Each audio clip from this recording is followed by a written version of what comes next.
I'm sure you've heard the news. Transferring USDT from SafePal to Binance doesn't have to be a hassle. Follow these steps to make it smooth and safe. Let's get started. Step 1. Open your SafePal app and make sure you've got USDT, TRC20, and a bit of TRX for those transaction fees.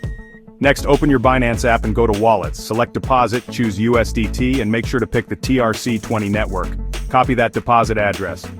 Alright, head back to SafePal. Select USDT, tap Send, and paste the Binance TRC20 address. Enter the amount you want to transfer, check that you have enough TRX for the fee, and hit Confirm.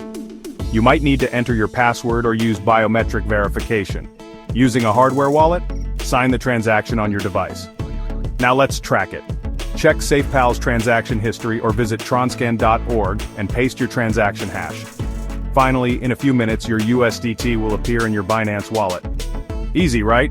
Remember, always double-check the TRC20 network and make sure you've got TRX for fees. If anything goes wrong, reach out to support. Happy transferring!